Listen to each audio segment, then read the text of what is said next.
Bienvenidos al vuelo del cometa, en un programa hoy sobre Conan Doyle y, por supuesto, la figura Sherlock Holmes, de la cual Coquín Artero nos va a hablar largo y tendido. Pero antes de arrancar, hago las presentaciones de rigor. Tenemos con nosotros al señor Coquín Artero, que va a ser nuestro Virgilio a través de la vida y obra del señor Conan Doyle, y también nos hablará, como decía antes, de grandes personajes que forman parte de su panteón literario, entre los cuales obviamente está Sherlock Holmes, a la codirectora Diana Soriano y a la voz más sexy y aterciopelada de la podcastfera, el señor Alberto Nocturnis.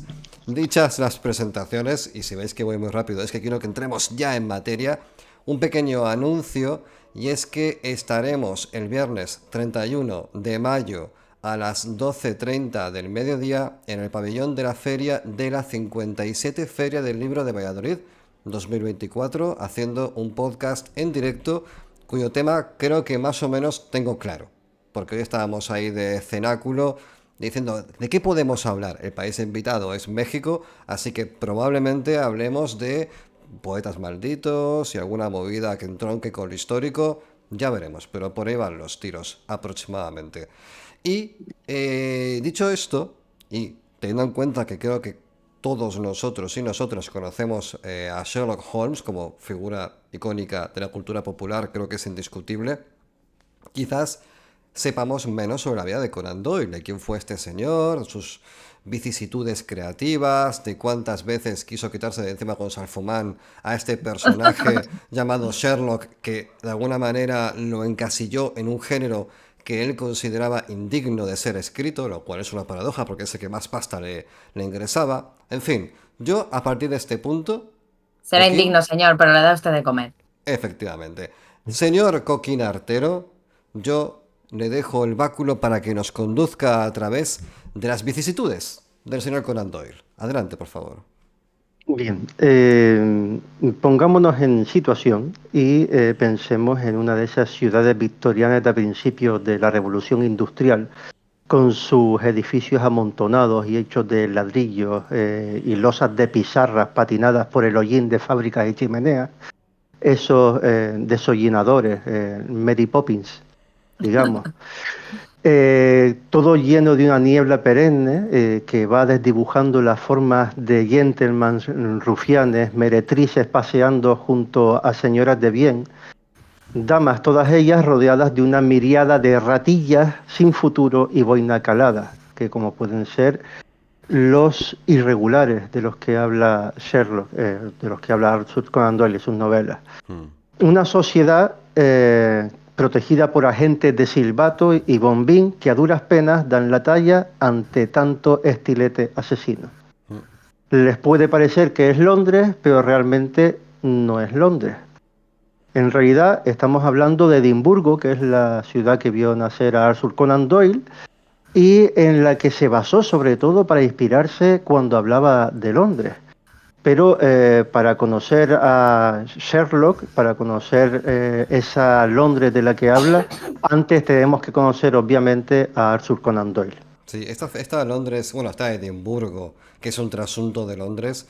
La hemos visto en incontables ocasiones en, no sé, Peaky Blinders, Penny Dreadful, ese rollo victoriano, revolución industrial, sucio, que no se puede respirar, tan opresivo, que además me llama la atención porque el periodo victoriano no es tan largo, creo que son 80 o 90 años, hablo de oídas, pero es una cosa muy específica, muy concreta, en el cual tendremos que entrar a analizar desde un punto de vista histórico por qué se produce, pero hay una llamada del campo a la ciudad y esas ciudades comienzan a crecer y se desbordan porque no tienen espacio. O sea, a nivel de simplemente de saneamiento, son lugares profundamente insanos. Entonces, en ese mogollón de suciedad en el cual también se combinan con esos barrios superpoblados, esos suburbios y arrabales que tan bien define Alan Moore en From Hell, también en ese viaje psicogeográfico que hace, bueno, entiendo que, no recuerdo, pero creo que lo hace quien acabaría siendo en esa obra Jack el Destripador. junto con él. Creo que Nocturnus, tú te acuerdas más de esto porque te mola mucho, pero es Jack el Destripador, ¿verdad? El que Sí, hace... va con su cochero y bueno, va haciendo como un viaje por lo que es la ciudad y describiendo algunos de los sitios más allá de su frontera física, algo habita en las profundidades de estas grandes urbes, amigos. Así que... Efectivamente, a lo que se refiere Álvaro es al crecimiento urbano exagerado, donde no había lugar en las ciudades preparado para que toda esa gente se metiera. Entonces se hacinaban en guetos donde había muchísima inmigración también de otros países como Irlanda, que ahora veremos las influencias que tiene la familia de Arthur Conan Doyle. Y pues eso, las desigualdades sociales, aunque es verdad que cuando él habitó en Escocia ya empezaba a existir una clase media un poco más pudiente y a ver un poco más de presencia en política de las clases sociales más bajas. O sea que bueno, ahí creo que el final, pero ya un poco luz a través del túnel. De hecho, comentamos antes del programa que se daba un fenómeno de acumulación de clase social dentro de los mismos círculos que hacía que un grupo notable de personas que a día de hoy estudian los libros de historia y de literatura se encontrasen en los mismos sitios. Antes de la revolución industrial y con ese sentimiento gregario de la población dentro de las ciudades, ese fenómeno no se daba.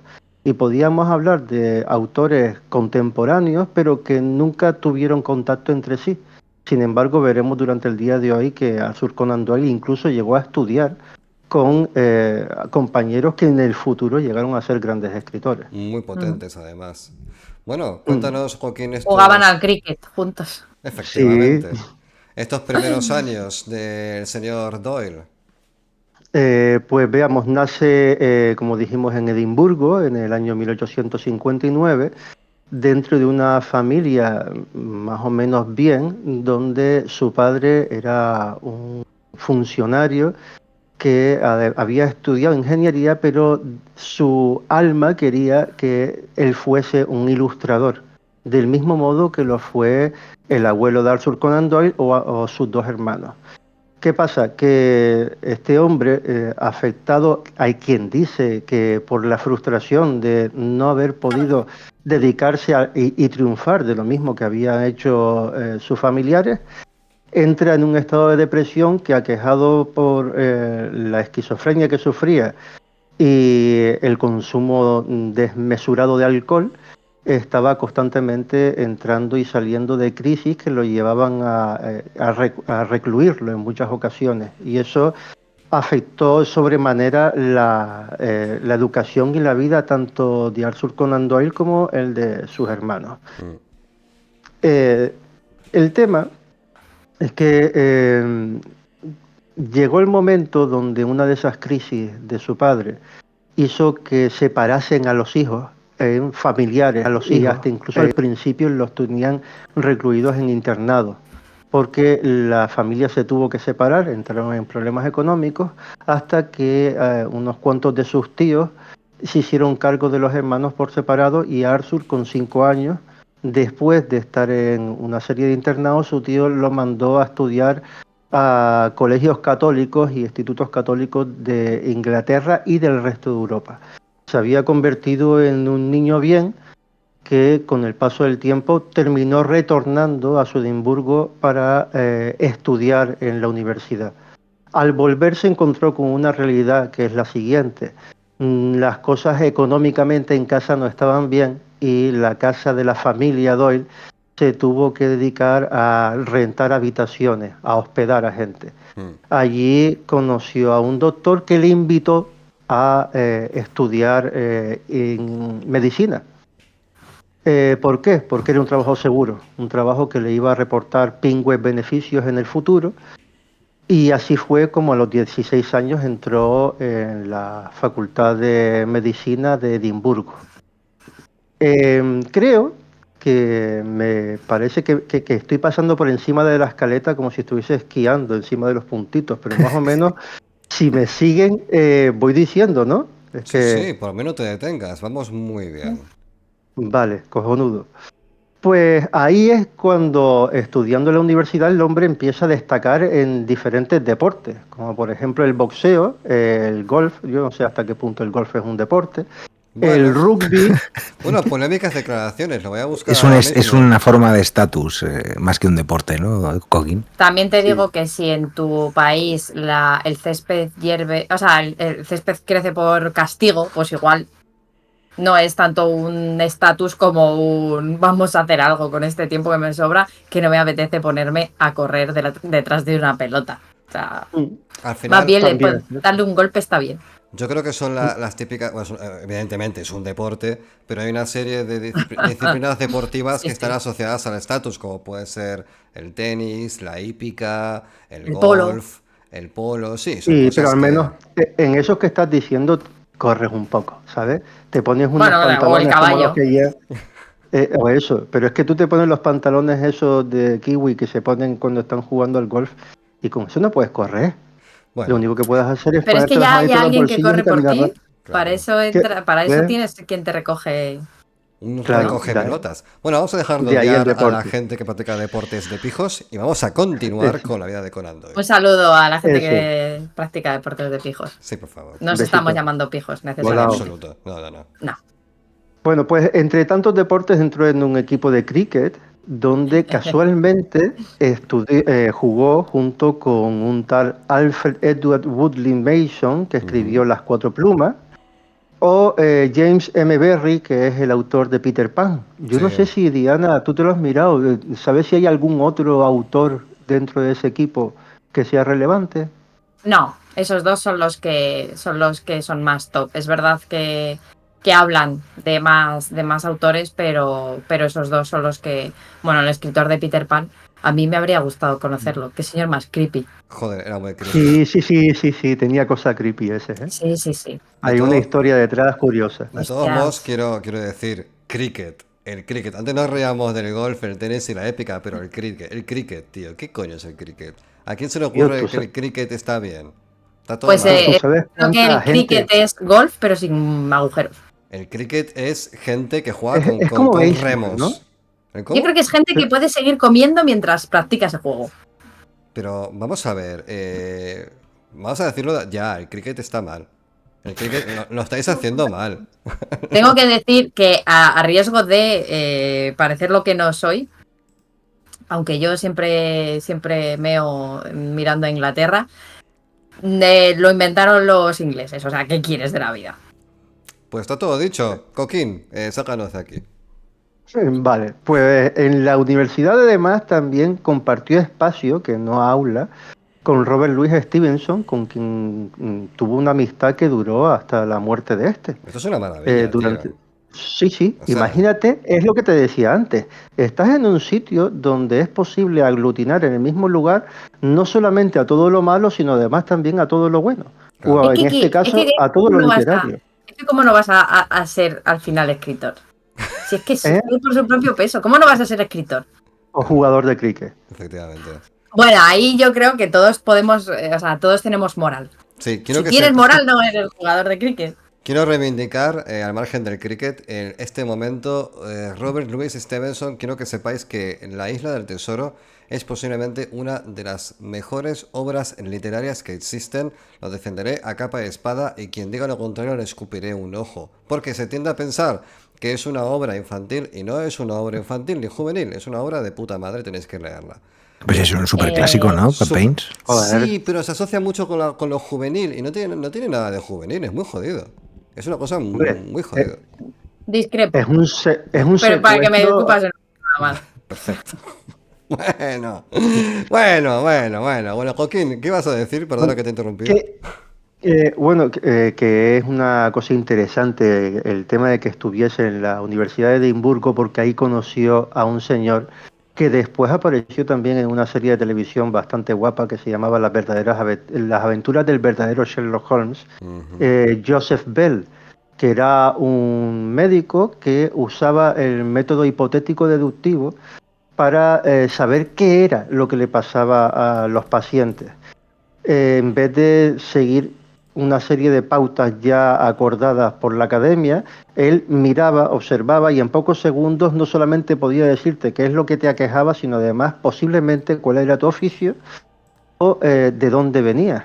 Ya. Entonces, eso le llamó tanto la atención que llegó a marcar los primeros pasos de lo que posteriormente sería el famoso personaje del 221B de Baker Street. Bueno, Joseph Que Bell, por cierto, precursor de la medicina forense también, ¿eh? Un tío que y aplicó tanto. un conocimiento de investigación muy, muy, muy profundo. O sea, es muy relevante.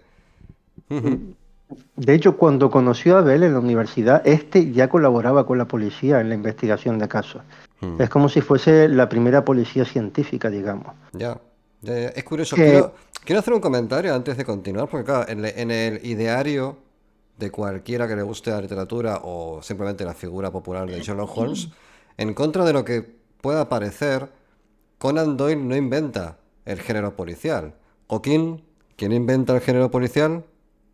Edgar Allan Poe. Efectivamente, con los crímenes de la calle Morgue, y es verdad que el propio Poe tiene a su detective, que es el Chevalier Auguste Dupin. Creo que la principal diferencia que veremos más adelante entre Auguste Dupin y Holmes es que Holmes es muy analítico y hasta cierto punto puedes seguir su hilo de razonamiento y es verosímil, aunque siempre hay lagunas. Dupin no, o Dupin o Dupin. Dupin es mucho más, ¿cómo decirlo? Es casi extrasensorial. Hay veces que llega a conclusiones a partir de cosas que no son lógicas, sino que son simplemente intuiciones casi preternaturales. Es la única diferencia entre ambos personajes y que Dupin, creo que, corregidme si me equivoco, tiene solamente 3 obras, 3 cuentos. Calle Morgue, creo que aparece, o 3 al margen de la calle Morgue, y ya está. No hay más. Era un simple apunte para que, bueno, Sí, sepáis que Poe es verdaderamente el inventor del género policial, pero que eso no le quita ningún mérito a Doyle porque Doyle, digamos que de algún modo lo realza, ¿no? Le da mucha más entidad con la figura de Holmes. claro, es que cuando Doyle escribe a Sherlock Holmes, hace un estudio analítico de cuál es la cadencia de las obras de misterio y de investigación de la época. Y coincide en que en la mayor parte de ellas, y si no en todas, los crímenes se resolvían a base de Deus ex machina Ujú. y se caía un alfiler en el momento adecuado en el sitio tal y ahí estaba él para verlo y decir, hostia, qué bien, este es el resultado. Pero no, él sacaba a Sherlock donde a través de un método analítico descubría el caso. Aquí lo que podemos adivinar es que posiblemente empezase las historias por el final. Es muy posible. Una Mm. gran estructura y hay un par de técnicas como el Palacio de la Memoria o Palacio de la Mente que luego hablaremos de qué es este palacio mental. Que estoy seguro de que si os mola Sherlock Holmes, ya sean las series, los videojuegos o los propios libros, en alguna ocasión habréis visto lo del Palacio de la Mente. Luego hablamos sobre eso. Pero ¿qué nos queda antes de la lectura, Joaquín? Creo que estamos a Pues puntito de llegar a que su primera el publicación. hombre, Uy, este hombre se nos cayó. Sí, Hola, ha hola, regresado Nabrendel. La codirectora ha tenido un traspié técnico, pero ha regresado. are you okay? Es ok, es ok. Sigamos, por favor. Pues resulta ser que 6 meses antes de graduarse, el hombre dice, pues mira, quiero vivir un poquito de la vida antes de empezar a vivir como médico. Y decide enrolarse en un ballenero rumbo a las aguas del Ártico como auxiliar médico, digamos. Allí, antes de irse, su madre le dijo, mira, mejor que no te vayas porque aquí no hay muchas perras, tampoco vas a estar ganando gran cosa en el barco. Pero él se fue porque sintió que necesitaba hacerlo, tener un poquito de calle Hmm, antes de enfrentarse a la vida real, porque como podemos ver, se crió siendo un pijo claro. por las circunstancias del destino, pero era un pijito el colega. Y jugaba al cricket. Entonces, Todo mal. y jugaba al puto cricket y al Claro. golf. Y al golf. Ojo, Malísimo todo, malísimo, bien. malísimo. Madre Pues mía. ahí le dieron por todos lados. Estando encima de una placa de hielo se cayó al agua, estando solo se salvó de milagro, vio como el más viejo de la tripulación se moría de un nudo intestinal que no se podía haber operado, vio cómo se cazaban ballenas, se cazaban focas Y de toda esa experiencia y dibujitos que hizo, hasta incluso publicó un libro llamado Dangerous Work, Diary of an Arctic Adventure, que en España se llamó Viaje al Ártico. Ujú. Desgraciadamente no pudimos ver ese libro publicado hasta al menos 2002 o 2012 era, ya que fue algo que se tuvo más bien recluido, no se le dio salida hasta que de repente, anda, si teníamos esto aquí, qué bien. Es curioso, ¿eh? Eh, Bueno, es curioso, pero tiene sentido, porque hay muchas obras, por ejemplo, como el Marqués de Sade, que hemos pensado que siempre ha estado ahí, y verdaderamente el fenómeno literario, que por otro lado ya ha pasado ese furor, comenzó en los 70-80. Hubo una ventana ahí de posibilidad para que el Marqués de Sade entrase en el mercado español, pero antes era anecdótico y a día de hoy es un recuerdo. Quiero decir, al margen de que muchas veces grandes nombres de la literatura parezcan inmortales, el mercado editorial, que es quien realmente hace que fluctúen muchas de las modas, hay veces que te coloca y te quita. Y hay libros emblemáticos que a cualquier bibliógrafo o completista podría decir, oye, esto me hace falta entender mejor su figura, quiero leer, y no está. Hay muchos libros de George Orwell, por ejemplo, que no son tan fáciles de conseguir. Es decir, el hecho de que un autor o autora sea consagrado y clásico no te garantiza que muchas editoriales realmente quieran publicar eso porque no tienen salida comercial, salvo que seas Cátedra, que es la línea de Alianza, que sí que le da salida a eso porque se curran notas a pie de página y te trabajan un poco de contexto histórico. Pero bueno, que ha pasado un montón de veces esto. Señoras y señores, aquí tenemos un poquito de la crudeza del mundo editorial. Un poquito nada más. La cosa es que pese a todo ese montón de vicisitudes que tuvieron y la negativa de la madre de que se fuese y las necesidades económicas al volver, las primeras semanas de viaje Doyle escribió a su madre diciéndole que haciendo ese viaje había hecho lo más feliz de su vida, era una de las cosas que más felices le habían hecho. Y con eso, y antes de empezar con la chicha de Sherlock Holmes, tenemos un pequeño fragmento de Estudio en Escarlata, donde Sherlock se encuentra con Watson. Ujú. Y nos lo va a leer el señor Nocturnis Nocturno, por favor, adelante. Dice así. Una vez fuera de Holborn y rumbo ya al laboratorio, Stanford añadió algunos detalles sobre el caballero que llevaba trazas de convertirse en mi futuro coinquilino. Sepa exculparme si no llega a un acuerdo con él, dijo. Nuestro trato se reduce a unos cuantos y ocasionales encuentros en el laboratorio. Ha sido usted quien ha propuesto este arreglo, de modo que quedo exento de toda responsabilidad. Si no congeniamos, bastará con que cada cual siga su camino, repuse. Me da la sensación, Stanford, añadí mirando fijamente a mi compañero, de que tiene usted razones para querer lavarse las manos en este negocio. ¿Tan formidable es la destemplanza de nuestro hombre? Hable sin reparos. No es cosa sencilla expresar lo inexpresable, repuso riendo. Holmes posee un carácter demasiado científico para mi gusto, un carácter que raya en la frigidez. Me lo imagino ofreciendo a un amigo un pellizco del último alcaloide vegetal, no con malicia, entiéndame, sino por la pura curiosidad de investigar a menudo sus efectos. Y si he de hacerle justicia, añadiré que, en mi opinión, lo engulliría él mismo con igual tranquilidad. Se diría que habita en su persona la pasión por el conocimiento detallado y preciso. Oh, encomiable actitud. Y a veces extrema. Cuando le induce a porrear con un bastón los cadáveres en la sala de disección, se pregunta uno si no está revistiendo acaso una forma en exceso peculiar. ¿Aporrea los cadáveres? Sí, a fin de ver hasta qué punto pueden producirse magulladuras en un cuerpo muerto. Lo he contemplado con mis propios ojos. ¿Y dice usted que no estudia medicina? No. ¿Sabe Dios cuál será el objeto de tales investigaciones? Pero ya hemos llegado, y podrá usted formarse una opinión sobre el personaje. Bueno, aquí queda bastante bien retratado un poco lo que la gente del entorno de Holmes piensa sobre el propio Holmes. Quiero decir, creo que uno de los éxitos de la obra de Conan Doyle es que en ningún momento cae en la idealización banal de su intelecto, sino que es una figura con muchos contrastes. De hecho, una de las cosas más interesantes de la figura de Holmes es, por ejemplo, no sé si su adicción o simplemente su inclinación por cierto tipo de opioides.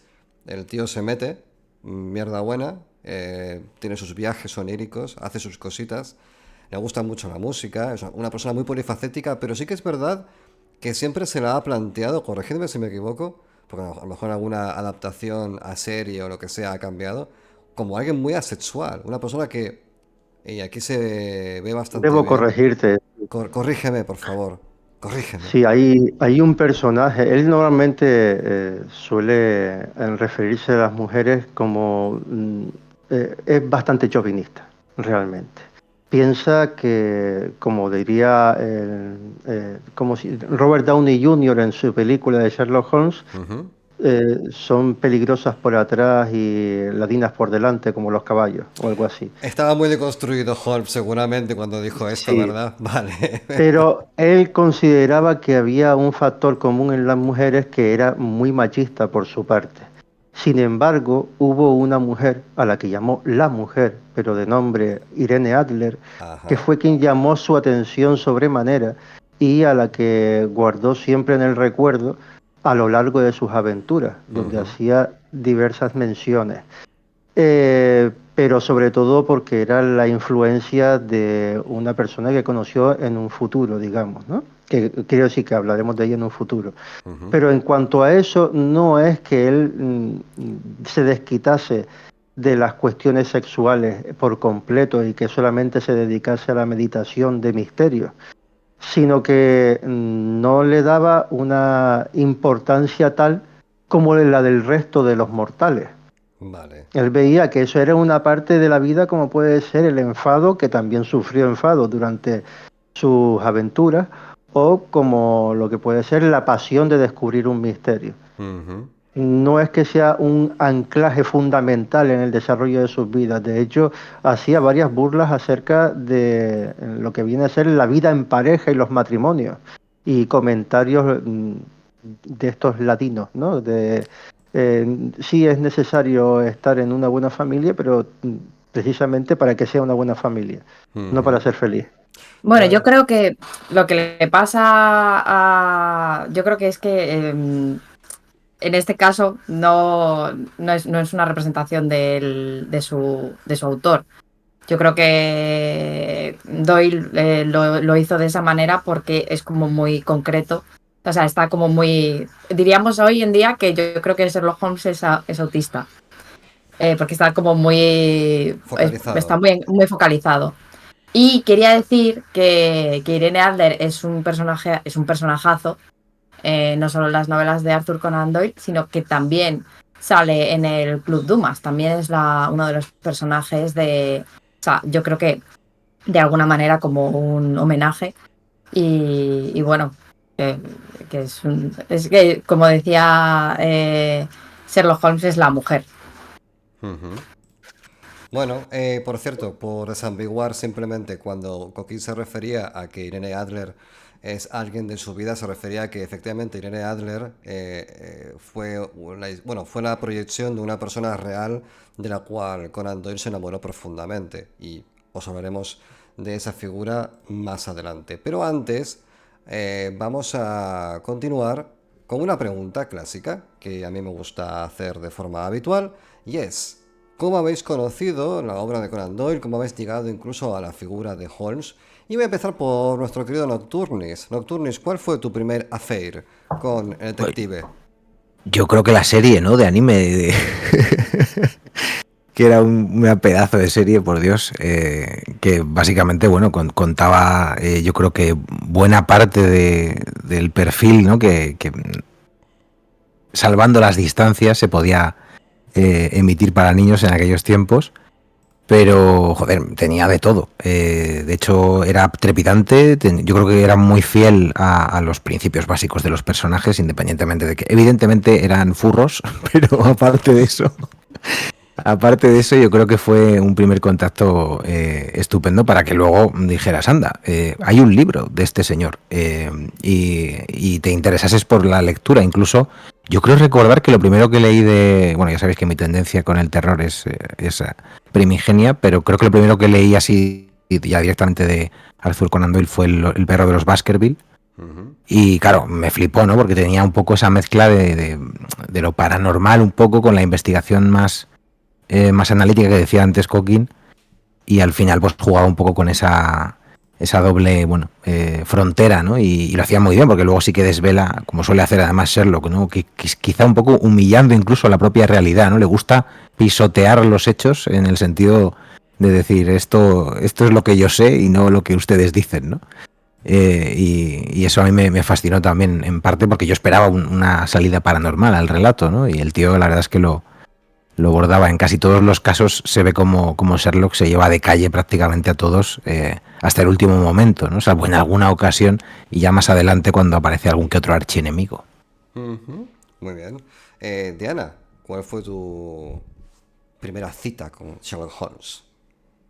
Pues mal, por un lado, porque es verdad que cuando yo veía el anime, que éramos pequeños todos, pues sí, me gustaba, pero sin más, era un perro. Que pues a mí lo que me gustaba es que era un perro. Y lo demás me da un poco igual. Y que estaba enamorado de una señora que era una gata, ¿no? Era una gata, ¿no? No, Eso me parece que es la vuelta al mundo en 80 a mí días. también. Sí, No. ¿No? Cuando sale... Bueno, da igual. Me gustaba Sherlock Holmes, pero sin más. Como he dicho antes, en la novela de Arturo Pérez Reverte, sin que sirva de precedente, El Club Dumas, yo me la leí, me gustó mucho. Y indagando sobre el personaje de Irene Adler, llegué a que era un personaje de Arthur Conan Doyle. Y me leí El sabueso de los Baskerville. Y dije, bueno, pues ya. Y ya está. No leí más. Hasta ahí. ¿para qué seguir? Hay que Para que seguir. sí. Es verdad que no soy yo muy fan de los señoros. No les aguanto muy bien. Entonces, pues llega un momento pero ni de los señoros ni de las señoras, tengo que decir. O sea, las señoras muy guays, pues tampoco me llaman mucho la atención. Me gusta la gente que haga cosas que le salgan mal. Aunque bueno, a Sherlock Holmes le salen muchas cosas mal, tengo que decir. O por lo menos en el libro este que yo me leí. Bueno, Y nada, ese fue mi primer contacto. está bien. Yo antes de darle paso a Coquín, que tiene su primer encuentro, seguro que fue numeroso porque es el gran experto aquí, el Virgilio que nos lleva a través de, de esta escaleta. Yo diré que mi primer encuentro fue un poco distinto porque yo no estaba en España en aquel entonces y que yo sepa por lo menos no llegó ni a Uruguay ni a Argentina la serie que habéis visto vosotros de anime. Así que mi encuentro con Sherlock Holmes fue un poco posterior porque si bien conocía yo los libros de oídas o de haber visto a mi madre leerlos o haberlos visto por ahí, nunca había sentido ningún tipo de interés particular, supongo que por inclinaciones parecidas a las de Diana, que a mí es un tipo de historia que a priori pues no me interesa demasiado. Sin embargo, jugué un juego de Frogwares, perdón, que es una desarrolladora y creo que también distribuidora, que hace muchos juegos de tipo escape room, por así decirlo, han ido evolucionando, tienen mucha más entidad. Y llegué a uno que a los más cafeteros de los videojuegos les sonará bastante, que es Sherlock Holmes The Awakened, ¿vale? Que es del 2007 el original y hubo un remake en 2023. Y es un juego en primera persona en el que encarnas, si no recuerdo mal, a Holmes y tiene un bis Lovecraftiano muy grande. De hecho, en la página de Steam, si vais a Sherlock Holmes The Awakened, la versión de 2023, hay un Tulu, como la copa de un pino, en la parte de atrás del banner, que se ve ahí a Sherlock Holmes y a Watson y a Tulu detrás. Es que lo tiene todo. Yo llegué por ahí. A priori no me interesaba. Sí que es verdad que leí cosas sueltas, leí Los perros de los Baskerville, por ejemplo. Creo que mucha gente entró por ahí porque junto con la Carta Escarlata o el signo escarlata, no me acuerdo, es el signo. El signo escarlata. Es de las obras más emblemáticas de entrada. Yo entré con el sabueso, con los perros, perdón. Me moló moderadamente, creo que está bien, pero tardé un poco más en engancharme y leer más cosas de... Estudio Escarlata, Estudio en Escarlata, Estudio decís, ¿no? Escarlata, Estoy en esa. Estudio en Escarlata. Escarlata, sí. Iba a decir, me he perdido yo, hay otra novela. Bueno, y de hecho Sherlock Holmes a nivel de videojuegos, como todo icono popular, así como hay en el cine y en las series hay a punta pala, videojuegos hay mogollón. Y todos son evidentemente del mismo corte, es un rollo aventura gráfica, point and click, que hay algunos que son infectos y otros que se juegan bastante bien. The Awakened creo que es de los más destacados, pero bueno, esa fue mi puerta de entrada. Coquín, ¿cuál fue la tuya? Pues lo primero que leí de Doyle fue en la biblioteca del colegio El Mundo Perdido. Primero nos decían tienen que leer los libritos que tienen aquí, y entre los de Barco de Vapor estaba este que no era de la misma editorial, pero sí que lo habían puesto como si fuese para niños y yo me lo leí, me gustó un montón. Había muchas cosas que no entendí, pero poco después ya, igual que el maestro Nocturnis con Sherlock Holmes, Watson la acompaña donde quiera que va, vamos todos. Que son mis buenos Te ayudantes. has Que es, quedado solísimo. que es un temazo, ¿eh? No, Es sí. un temazo, es un temazo. Además También que será de ese- Emilio Aragón, como todas las de esa época. sí, me da que sí, ¿eh? Es Sí, sí, sí, maravilloso. es que es este hombre, Dios mío, qué buenos ráticos nos ha dado. Joder. Bueno, Y pues Oye, una después cosa de que sí eso, quiero no olvidar, porque también por eso esta serie me parece un pepino, porque yo la he revisitado en algún momento de mi vida, Cuando es tenemos que hijos pequeños, ¿verdad? Es que 6 de los episodios están dirigidos por Miyazaki y lo jodido es que se nota, que ya sabéis que es el creador del estudio Ghibli.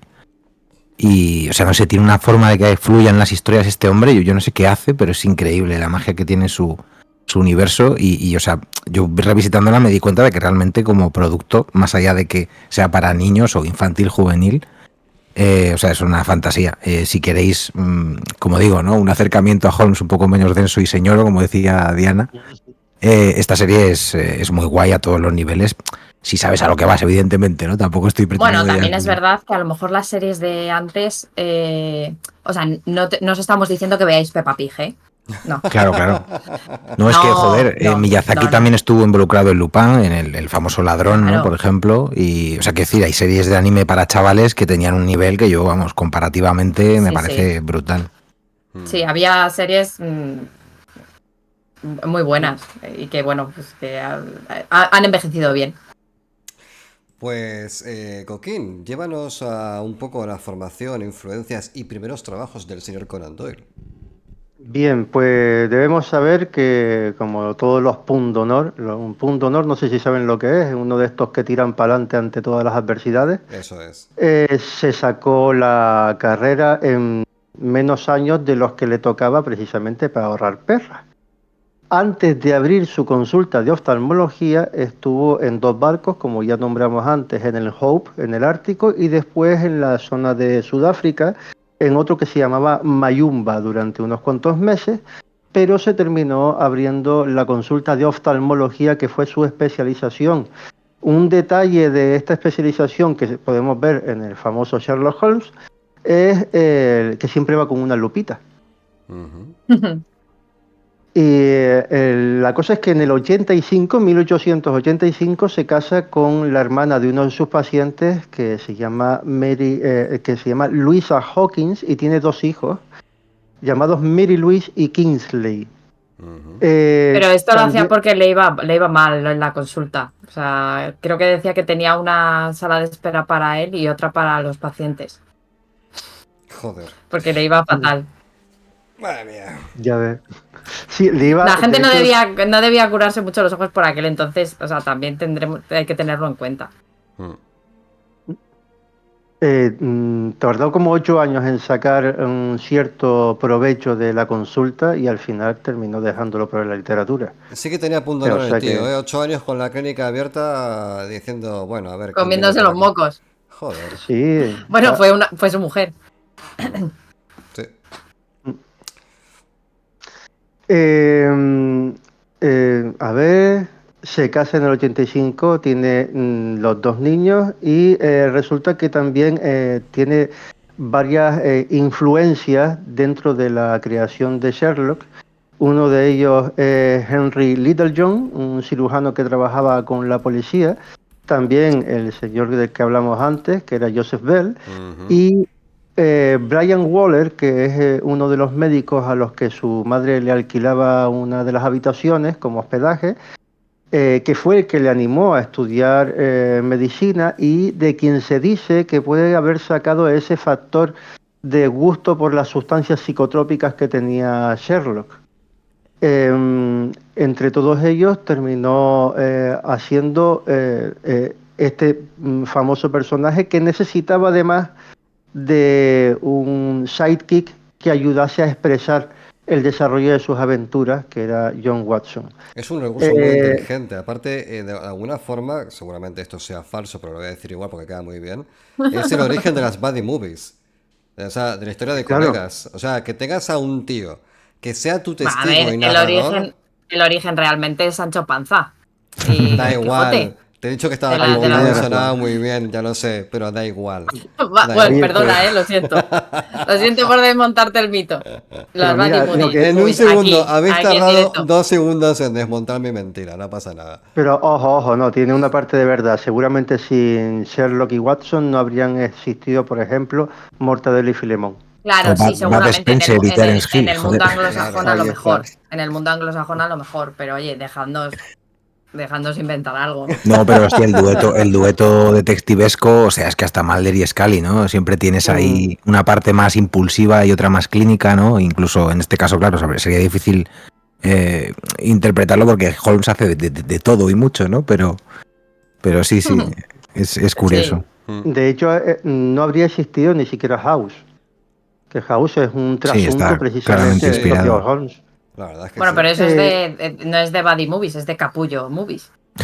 Sí, Bueno, Ocum Es Movies. está bien. gilipollas que nos caen mal, pero al mismo tiempo es entrañable. Nos encantan. A ver, Mm. tengo que decir que es un personajazo también, Sherlock Holmes. Yo no me estoy metiendo con él. Ah, vale. Un saludo a Sherlock Holmes. Un Es un señor. saludo a Bueno, Sherlock Holmes, un saludo. es como si fuese un señor que se mueve por el mundo de los señores.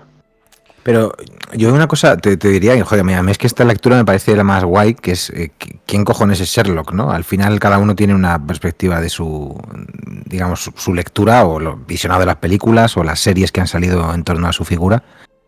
Y a mí la parte que más me gusta es esa, ¿no? Cómo van reinterpretando al personaje desde Guy Ritchie, por ejemplo, las películas o la que se hizo en, no sé si en la BBC, creo. Ujú. En cualquier caso, Sí, con... Cumberbatch creo que es, ¿no? Sí, Benedict sí, Cumberbatch. Y- Ahí la ya que te se digo hizo que no con- sé a quién me gusta más, si Holmes o Sherlock. En esa serie los dos están... chapo. Ahí Sí, sí, la verdad es que yo creo que son un binomio clave, ¿no? Pero como que siempre se pone en el centro a Sherlock porque al final es el que protagoniza un poco también las historias. Pero, hostia, a mí me parece que el tío muchas veces es muy frío y calculador, o sea, le falta... Bueno, estaban comentando de hecho en el chat, ¿no? Que tenía una suerte de Asperger extraño, ¿no? Y ese perfil, que es el que decía Diana con House, por ejemplo, se ha copiado hasta la saciedad, ¿no? Porque estás creando una especie de héroe con un montón de defectos también al mismo tiempo, pero que es un genio, en parte, ¿no? Eso es. O sea, a mí me parece muy pulp este personaje, ¿no? Es como un superhéroe en el fondo, sobre todo a nivel mental, evidentemente no es que tenga superpoderes fantásticos, pero casi parece que los tiene, ¿no? Por su nivel de deducción. Claro. Igual le ha pasado también al Hercule Poirot este de Agatha Christie o a los investigadores de Edgar Allan Poe, ¿no? A Dupin y gente así, pero Sherlock como que luego encima el tío boxea, se droga, no sé, tiene una amalgama de Lo de características. boxear es que, claro, es que es un hombre de contrastes. Mm. Y a mí De me hecho- resulta muy curioso, perdona, Coquín, me resulta muy curioso porque es una figura que yo no había visto antes y que a lo mejor esto sí que es la primera vez que o llamo la atención sobre eso. Y es la gente procedente de familias aristocráticas, porque a todas luces Sherlock Holmes es un aristócrata, sobre todo por la formación que tiene, pero no tiene un chavo. O sea, me parece una cosa muy sorprendente. Gente muy educada. O bueno, luego veremos, aquí tengo una lectura que habla un poquito de él, pero que no tiene donde quedarse muerto y tiene que compartir habitación. Pero que no sé porque- si era algo porque- que... Perdona que te interrumpa, es que yo creo que No, no. él sigue las normas sociales, porque es un tío, evidentemente, con una educación caballeresca, caballero. es un caballero, pero evidentemente él está casado con su trabajo. De hecho, de cierto modo, es como el germen del típico detective de película noir que está en su despacho con Ya te entiendo. todo hecho mierda, fumando, esperando a que entre alguien, porque no tiene un chavo, vive por ir para el trabajo, es un workaholic total y absoluto, y con una vida que podrías decir que fuera del trabajo es poco interesante. Evidentemente, sí, es Es un poco social, sí. un poco, sí, que es un poco que está, de hecho, creo que, no recuerdo si en el propio, en Los perros de los Baskervilles, hay un momento en el cual se habla, en el cual Sherlock Holmes, y en general, en todo el canon holmesiano, hay momentos de depresión, momentos en los que se aleja, se abstrae un poco de la realidad para meditar, es un poco Sí, se eremita, pone a tocar el violín ahí como en se plan... pone melancólico, que es lo que se decía en Sí, aquel sí, sí. entonces para definir estados de tristeza prolongados. Sí que tiene Sin venir muchos a cuento, sí. contrastes. Sí, por eso. Yo creo que es una figura apasionante por sus contrastes. Y es verdad que muchas obras cinematográficas lo han adaptado al perfil del momento. Las obras más planas, más cándidas, pues es un tío muy eficaz y muy Un perro. perfecto. O un perro. Y en otras tenemos la versión de Guy Ritchie que se va más por el lado del boxeo y todo lo demás. Sí, y en otro tenemos a Robert Downey Jr., pues que también es un ejemplo de gente de contrastes. Sí, a mí la que más me gusta con diferencia es la de Cumberbatch, que yo creo que es la más potente, pero no tiene por qué ni ser ni mucho menos la Claro, más fiel. pero, claro, o sea, a mí es verdad que como insoportable, me parece más insoportable el Cumberbatch este, es que siempre voy a decir Pepino. Es el Cucumber, Cumberbatch. el señor Pepino, Cucumber. pero como atractivo me parece mucho más atractivo la figura que, o sea, como lo interpreta Robert Downey Jr. Buah, a mí no me gusta nada. Menos insoportable. Bueno, es que de por ¿Eh? sí Guy Ritchie ya no me acaba, ¿No porque te noté? es como un Tarantino hacendado, ya de entrada, ¿eh? Nah. Guy Ritchie me Es verdad parece que, uf, no puedo, no. que Duras a mí me declaraciones. parece Uf, que a mí me parece Duro, que la duro. banda sonora de esa película que acabas de nombrar al director y ya se me ha olvidado, está Guy tan Ritchie. bien, Guy Guy Ritchie. Ritchie, ese, está tan bien escogida la banda sonora que me compras con cualquier cosa ya. Bueno, ahí entramos en diferentes tipos de parafilias en las que, bueno, en fin. Coquín, ¿qué tenemos en Mm. el canon holmesiano? ¿Qué obras relevantes hay que puedas destacar? Veamos, lo primero que publica el hombre es Estudio en Escarlata y con la peculiaridad de que además lo ilustra su padre. De ese tampoco espera sacarle mucho jugo. De hecho, ya hemos dicho antes que consideraba que aunque se pudiese mejorar, pertenecía a un género secundario.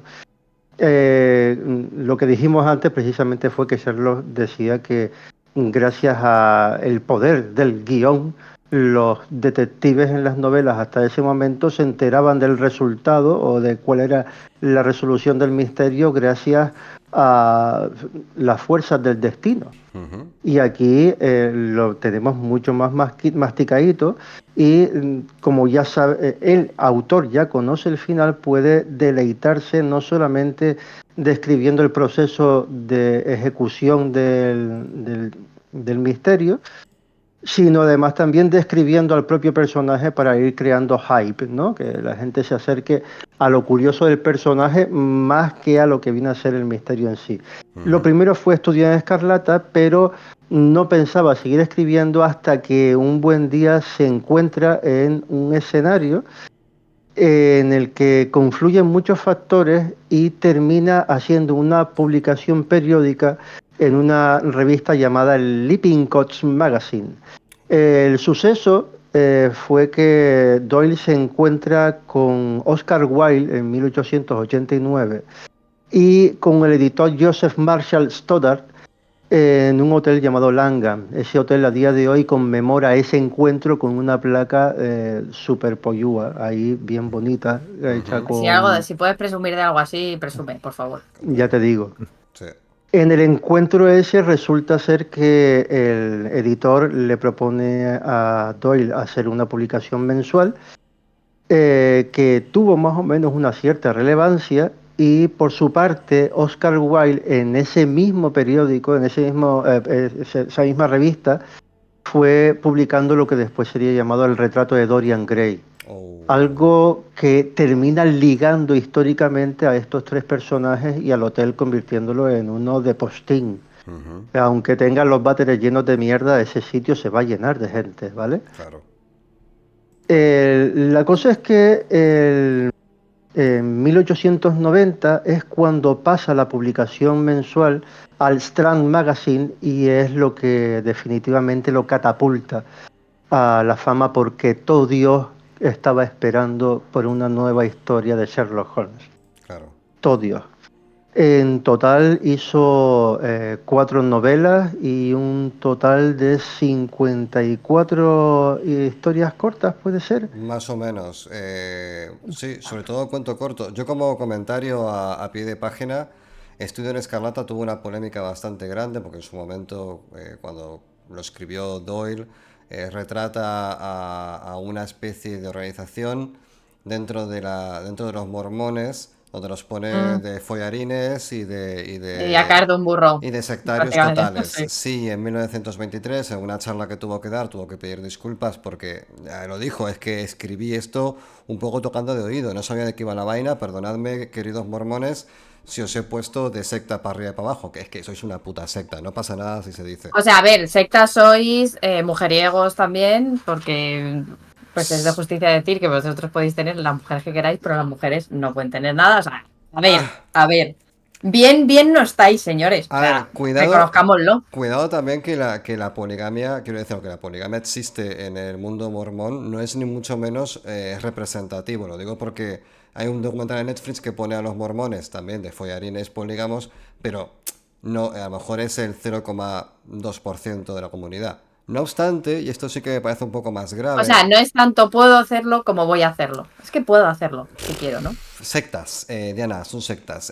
2011 nos vamos a Virginia, Estados Unidos. El libro es prohibido, se retira de la lectura de los alumnos de 11 a 12 años porque, claro, pone muy mal a los mormones una vez más. Yo, de verdad, Pero los sí, mormones estudian en el cole. Yo creo que imagino. no, ¿no? No, Yo, Hasta los mormones cierta, no se estudian en casa. yo no tengo ni puta idea. El caso es mm, que en Ah, Virginia se retira el libro de las en lecturas. Virginia no estudian en casa, ya está. Da igual. Yo simplemente os digo que si en algún momento de vuestra vida, queridos oyentes, tenéis algún tipo de problema y os ponéis a jugar al cricket o queréis haceros mormones, pedir ayuda. Llamar al Si en algún 112. momento llaman a la puerta y os dicen que son mormones, cerrad. Sí, por Cerrad. favor, Yo cerrad. diría que es que en algunos estados o sea, la inserción de esta religión, bueno, secta, culto, lo que queráis, en la sociedad Secta es está tal bien. que tienen sus propios colegios, escuelas y negocios. Ah. en O sea, Utah sí. tienen hasta universidades. Y de hecho, bueno, hay una serie que es Por Mandato del ¿Estudian Cielo, con creo que se velas? llama, Sí. que, joder, o sea, te dejan muy jodido, ¿eh? Os la recomiendo mucho, a mí es de las que más me han gustado. Habla directamente de la comunidad mormona y de una serie de asesinatos basados en hechos reales que se sucedieron en este entorno.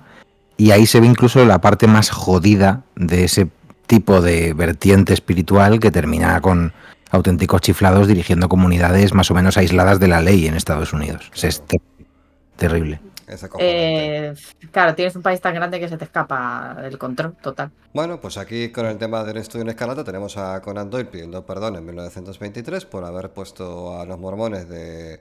Pues mal. Todo esto para defender a Conan Doyle, joder, que yo qué sé. Claro, A pobrecito. ver, también es verdad que volvemos a ver lo que siempre hablamos, pues cualquier parecido con la realidad, pues me refiero, habrá casos en los que sí sea ficción Bueno, basada pero... en cosas que son verdad y que sea ficción, ya está. Pero, a ver, hablamos de un libro publicado en 1887 en el que la gente, esa separación que hacemos a día de hoy tan rigurosa de ficción y realidad en aquel entonces existiría seguramente, pero no está, o sea, la muerte del autor de Roland Barthes aún no había sido postulado. Todo era verdad, todo era mentira en función de quién lo dijera y por qué. Entonces, bueno, pues los mormones se enfadaron. Entiendo. Coquín, ¿qué otra obra relevante encontramos de Sí, este? perdón, Sí. Coquín, solo una recomendación que además me ha recordado esto de los mormones, que Neil Gaiman sacó un relato corto que se llama Estudio en Esmeralda, y en este caso la secta que se interviene en el relato sherlockiano tiene más un tinte tentacular, que casi diría que es un nivel un poco más bajo de jodienda que el mormonismo. O sea que... Pero sí, pero más bajo, sí. Pero, sí. Bueno, Pero- Perdón, ya está. Coquín, Bien, veamos. La cosa es que al tomar tanta fama precisamente los relatos de Sherlock Holmes, parece que él no había escrito nada más. Él había escrito bastantes novelas históricas. También tenía una saga de otro investigador, que era el que aparecía en El Mundo Perdido, y varias novelas de ciencia ficción. ¿Eso qué le produce a Doyle? Pues esa angustia de saber que está viviendo de un género que él considera secundario cuando realmente lo que quiere es vivir de la novela histórica y de la poesía y de las obras de teatro. Ujú. Pero hay Le que comer, pone Hay que comer. de Sherlock Holmes. Hay que hay que comer. comerle de Sherlock Holmes, que me parece comer bien. Claro, era su Sí, sí, OnlyFans. sí. Por un lado No era... comerse a Sherlock Holmes, ¿eh? No he dicho Una comérselo. duda que me surge siempre, Coquín, y no sé, he visto opiniones contrastadas, bueno, igual también Diana o Álvaro, vosotros lo sabéis, pero yo he oído que tampoco vivía tan bien de Sherlock Holmes, ¿no? O sea, como que su editor se comía buena parte del beneficio, o no, o se forró y era un tío... Habían vaivenes dentro de eso, porque él no solamente hacía las publicaciones que tenía para las revistas, sino también tenía sus novelas. Y eso lo sacaba en diferentes editoriales. Perdón, cuando eres tan conocido que el hecho de que suspendas tu serie de relatos más famosa matando al protagonista supone que la editorial pierde 20.000 suscriptores en una sola tanda, que eso es inevitable que te lleves unas regalías espectaculares. Y él lo mata precisamente porque ya tiene tanta carrerilla que no se ve que vaya a estar en peligro económico. Mm. El, el otro investigador del que escribe también saca 4 novelas y esas se empiezan a notar, y de hecho lo primero que le dice Oscar Wilde es que había leído una novela histórica que había recién sacado y que le gustó mucho. En ese Ujú. momento Oscar Wilde ya era un escritor consagrado, no era un mindundi cualquiera. Y que Oscar Wilde te diga, acabo de leer tu novela histórica y me ha gustado tal o cual personaje, él le hablaba concretamente de un juez que aparecía en esa novela, indica que ya tienes un cierto tiraje, no solamente en tu género, el género por el que se te conoce, sino también en otros. Y Claro. que a nivel literario puede vivir exclusivamente de eso. De hecho, después de 8 años de mantener la consulta a oftalmología, se dedicó enteramente a la literatura gracias a Sherlock Holmes. Mm. Tenía mucho O tiempo de sea, escribir en la consulta. claro, ¿qué pasa? Que también tenía otras cosas en su vida y el dinero va y viene. Y después de haber sacrificado a Sherlock Holmes, donde recibió amenazas, como les dije, 20.000 suscripciones perdidas en la Espera, espera, publicación. espera, espera, espera, espera. Vamos a dejarlo sembradito ahí. Vamos a cerrar esta Vale. primera parte, ¿vale? Y acabamos con una lectura que nos va a hacer Diana, de un profile que se hace de Sherlock Holmes. Y volvemos el siguiente domingo y rematamos esto con esa parte de esas 20.000 o 200.000, ¿cuántas has dicho? Sus pérdidas de 20.000. 20.000 20.000 suscripciones. suscripciones perdidas, que eso a una revista te la puede matar, pero vamos, una editorial aguantar eso es muy complicado. Arrancamos desde ahí y nos marchamos. Así que, Diana, adelante, lectura, por favor. Sin embargo, reflexioné sobre nuestra breve conversación y me esforcé en sacar mis propias deducciones. Él había dicho que no adquiriría ningún conocimiento que no sirviera a su objetivo. Por lo tanto, todo el saber que poseía le era útil. Enumeré mentalmente las variadas cuestiones sobre las que me había demostrado estar excepcionalmente bien informado. Incluso cogí un lápiz y las puse por escrito. Cuando concluí el documento, no pude evitar una sonrisa. Decía lo siguiente: Sherlock Holmes, sus conocimientos. De literatura, ninguno. De filosofía, ninguno. De astronomía, ninguno. De política, escasos. De botánica, desiguales. Conoce bien la belladona, el opio y los venenos en general. No sabe nada de jardinería. De geología, prácticos pero limitados. Distingue de un vistazo los diferentes tipos de suelos. Después de sus paseos, me ha demostrado las salpicaduras de sus pantalones y me ha explicado, a partir de su color y consistencia, de qué parte de Londres procedían. De química, profundos. De anatomía, precisos, pero poco sistemáticos. De literatura sensacionalista, inmensos. Parece conocer todos los detalles de todos los horrores perpetrados en este siglo. Toca bien el violín. Es experto en cricket, boxeo y esgrima. Al llegar a este punto de mi lista, la tiré desesperado al fuego, sin conciliar todos estos conocimientos y discurrir una profesión en la que se precisen en el único modo de averiguar los objetivos de este individuo. Me dije, ya puedo darme por vencido. Veo que antes he aludido a sus facultades para el violín. Eran realmente notables, pero tan excéntricas como el resto. Yo sabía bien que era capaz de ejecutar piezas musicales y piezas difíciles, porque a petición mía había tocado Lieders de Mendelssohn y otras de mis obras favoritas. Pero si se le dejaba su aire, rara vez ejecutaba verdadera música o intentaba tocar piezas reconocibles. Recostado toda una velada en su sillón, solía cerrar los ojos y pasaba descuidadamente el arco por las cuerdas de su violín, cruzado sobre las rodillas. A veces los acordes eran sonoros y melancólicos, otras fantásticos y alegres. Evidentemente reflejaban los pensamientos que le ocupaban, pero no me atrevería a determinar si la música le ayudaba a pensar o si lo que tocaba era solo el resultado de un capricho o fantasía. Aquellos solos exasperantes hubieran podido sublevarme, a no ser porque solía rematarlos tocando, en rápida sucesión, toda una serie de mis piezas preferidas, como leve compensación por haber puesto a prueba mi paciencia. Pues es cojonudo, es brutal. Quiero comentar antes de cerrar que desde el taller del Vuelo del Cometa se hizo una sinergia hace un tiempo con Wyndham Oz. Se publicaron 2 cuentos en el anterior número o el actual, no recuerdo, me baila porque Wyndham Oz publica cada 3 o 4 meses aproximadamente. Y se van a publicar ambos cuentos en Noviembre Nocturno, de la mano del señor Nocturnis aquí presente. El primero, creo que es este jueves, de Carlos Sí, el jueves. Carlos Rubio, el próximo jueves lo ficcionaremos en nuestro podcast tentacular. Y el siguiente será cuando Nocturnis pueda, del señor Coquín Artero aquí presente, así que enhorabuena. Y solo comentar que, bueno, podéis apoyar el Vuelo del Cometa en iVoox, con los programas para mecenas, en el Patreon, y donde veréis pues, talleres literarios, comunidad, etcétera, etcétera, para que este fuego pueda seguir alumbrando. Así que sin mucho más que decir, Nocturnis, te doy las llaves de la torre para que hagas los cierres ceremoniales. Coquín Artero, muchísimas gracias. Volveremos el siguiente domingo para acabar este especial de Doyle. Diana Soriano, codirectora del Vuelo del Cometa, aquí presente, me va a acompañar a Valladolid el próximo 31 para darlo todo en el pabellón. Así que ahí a quienes podáis acudir, ahí nos veremos. Así que Nocturnis, adelante, por favor. Pues nada, muchas gracias a los que habéis estado en directo, a los que nos escuchéis en diferido, y compartid, comentad, darle al like, todas esas cositas. Nosotros, como siempre, nos vamos a tomar un último whisky a deshora, más hoy que ningún otro día, porque en homenaje a Sherlock, pues oye, toca ponerse un poco fino.